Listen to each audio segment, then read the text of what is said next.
dhagaystayaal sheeko xariiradu waa qayb weyn oo lagu tiriyo qaybaha suugaan afeedda ay Soomaalidu hodanka ka tahay badanaaba sheeko xariiro waliba waxay xambaarsan tahay murti lagala soo dhex bixi karo oo markeedii horeba looga gol lahaa murti uu waayeelkuna wax ku qaato dhalaankana waayada dambe ku soo duxda intaa ka sokow waxaa mararka qaarkood dhici jirtay in colaad maanso ay laba gabyaa ka dhex aloosanto intii muddo ah siday hootooyinka maansada isugu halgaadayaan in marka dambe ay arrintoodu cay iyo aflagaado isu rogto dabadeedna labada midkood inta maciin moodo uu sheeko xariirada u bayro si uu doodiisa ugu xoojiyo raggii ay taas oo kale ka dhex dhacdayna waxaa ka mid ahaa labadii maansayahan ee lagu kala magacaabi jiray faarax xuseen sharmaarke iyo maxamuud muuse mataan oo soddonnadii qarnigii hore maansadii ay isu tiriyeen awgeed ku eedoobay gadaalkii markay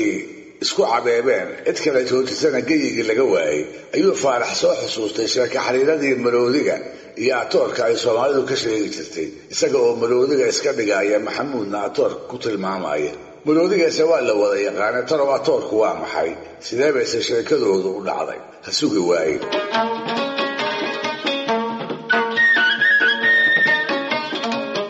sagaaladu waxay ka mid tahay duurjoogta teeda la ugaarsado ee wax ka hilib roon markay weydo ay dabatadu dabinada u dhigato ama intay gagabis ku disho ay cunto moodo waa wax yaryar oo aad u gaagaaban tabar badanna aan lahayn si aad moodo inay ugaarta kale abaarta uga adkaysi badan tahay caadooyinka la yaab kale ee ay leedahay duurjoogta kalena ay kaga duwan tahay waxaa ka mid ah saaladeeda oo aysan kala firdhine ay isu soo ururiso meel qurana ay tuumiso keeda laboodka ayaa af Soomaaliga atoor lagu yiraahdaa dhadigeedana yacbaa lagu magacaabaa xagga suugaanta markii laga eego waxaa jira mahmaaho sagaalada ku soo arooray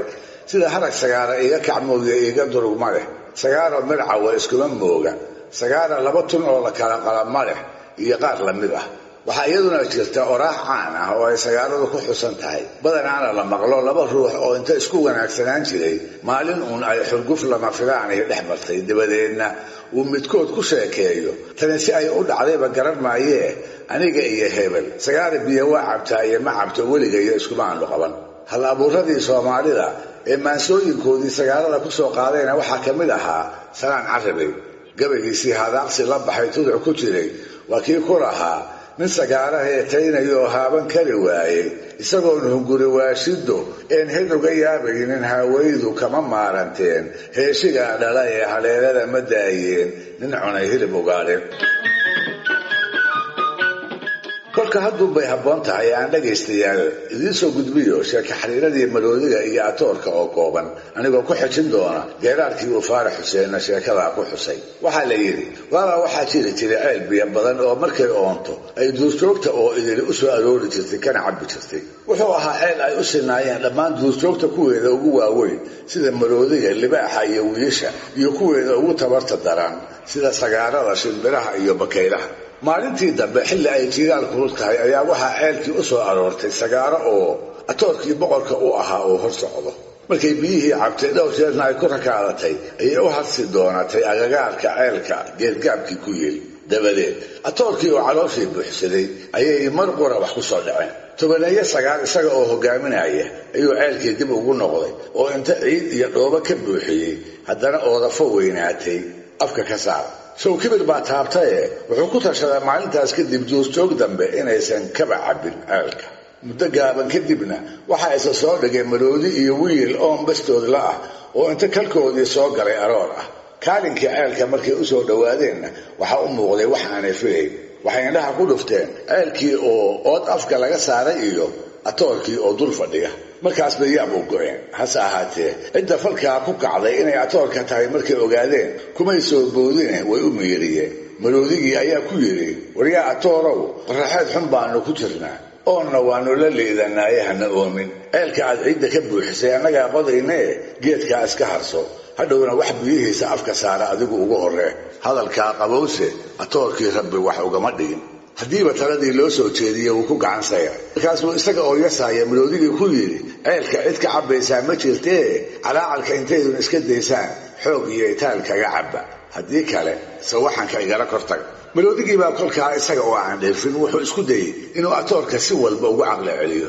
wuxuu u faahfaahiyey aayo xumida kibirka iyo guuldarrada galdarrada laga dhaxlo wuxuu xusuusiyey in ceelka loo siman yahay ee aanu ahayn miduu isagu gacnihiisa ku qotay ama uu aabbihii uga haray. haddana wuxuu u sheegay in eebbaweyne mooye ciddii kaleba kibirka ay ku hoogto oo ku ba'do iyo in isaga iyo iyaga aan wax eed ahi u horraynin. dhinaca kale wuxuu ugu caqli celiyey isaga maroodiga iyo wiilku mar hadday ceelka ka cabbaan inay muddo dheer ku qadaan kana maqnaadaan, halka uu atoorku yahay midka qaraar walba iska ag jooga ee ka waraaba. sidaa darteedna ay ku habboon tahay iyadaa dani ugu jirtaaye intuu xagga nabadda u xagliyo inuu iyagana ceelka miila uga oggolaado. ugu dambaystii wuxuu ku cabsi geliyey isaga iyo wiilku inay uunka eebbe ugu xoog badan yihiin, taana uu ku ogaan karo geedaha quracda ah ee intay jirda siibeen ay iyagu dhulka soo dhigeen, atoorkuna uu indhihiisa ku arki karo.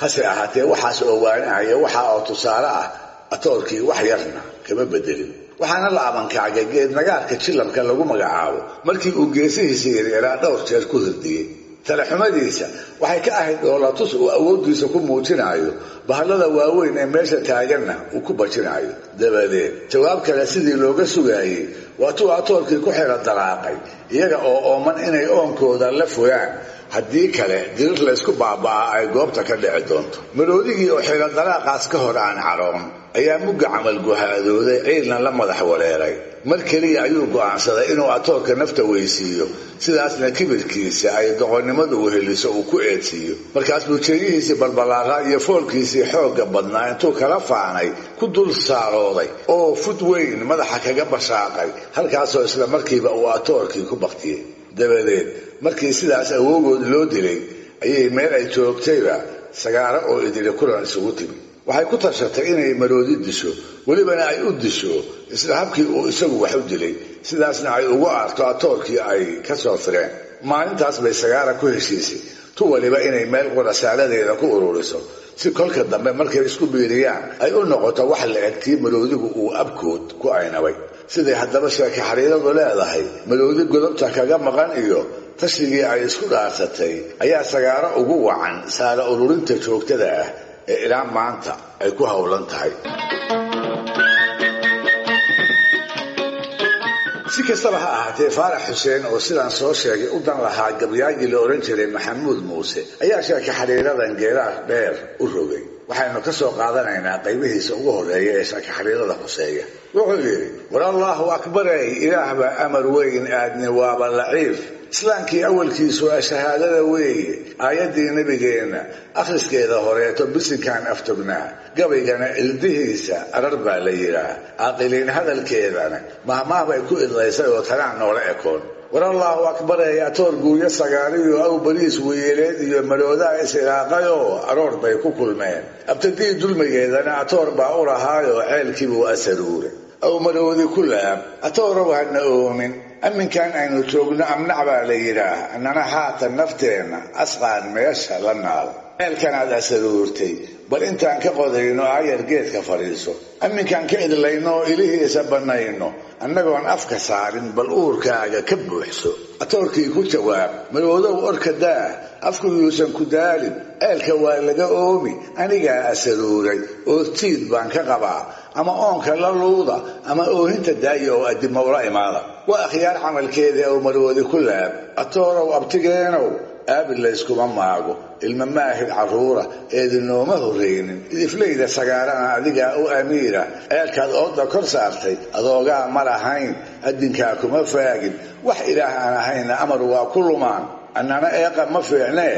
ijaabaannu rabnaa. mar haddaan afka saarno oo masbaan u fullaa, ayaamaan ku qadnaa, adiga iska ag joogay ammin doonta waraabo, ayaantii aan nimaadno miiro noo oggolow. intii eebbahay uumay wiilkaanii ag joogiyo aniga u addin weyn, quracdaan alkaxaynay waatan ceelka agtaalla, indhahaaga hortoodana adba waad aragtaa. war allaahu akbarey, waa wax mawd ka adeegaya inkiriyoo kama yeelinoo qusla aaqaba diidiyoo jillab geeska la aadiyo, inaad oon la fushaan ama laysku idlaan buu araddii ku dalaaqay. war allaahu akbarey, waa ninkii aad ogayda iliguu kala faanayoo diguu oofta ka saarayoo turaabtaa kula aasay. atoor guuya sagaarana araggiisba lawaa. al'aankaas aynu joogno aan maroodi asiibniyo awowgeyn aan u aaray absagaara qabtaayo waa tan hiisa uruurin caaqiliin hadalkeedana mahmaah bay ku idlaysay oo tanaa noola ekoon.